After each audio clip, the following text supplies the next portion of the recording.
యెమెన్లోని Houthi తిరుగుబాటుదారులు Saudi అరేబియాపై సముద్ర దిగ్బంధనం విధిస్తున్నట్లు ప్రకటించిన విషయం తెలిసిందే.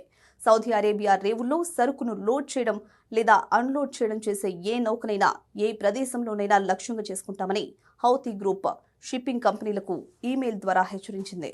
ఈ నేపథ్యంలో భారత్కు వస్తున్న 2 ప్రధాన చమురు నౌకలు రోడోస్, అమెజాన్ ఎర్ర సముద్రంలోకి వెనక్కి మళ్లాయి.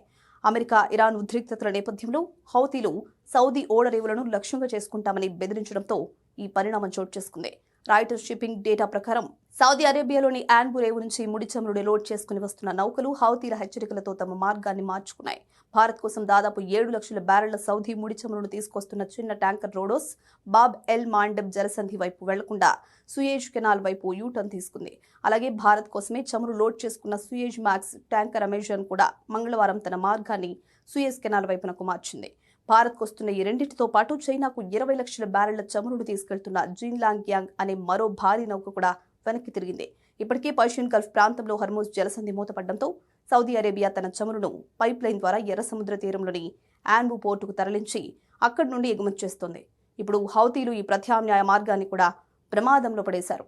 హౌతీల దాడి భయంతో ఎర్ర సముద్రంలో ప్రయాణిస్తున్న పలు నౌకలు తమ ఉనికిని దాచడానికి గమన దిశను చూపే ట్రాన్స్పాండర్లను నిలిపివేశాయి.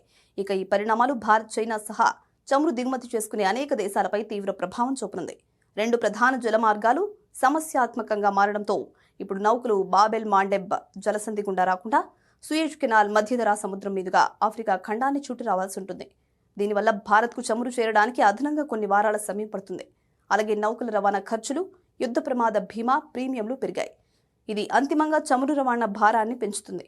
భారత్ తన ముడి చమురు అవసరాల్లో రష్యా, పశ్చిమాసియాపై ఎక్కువగా ఆధారపడుతోంది.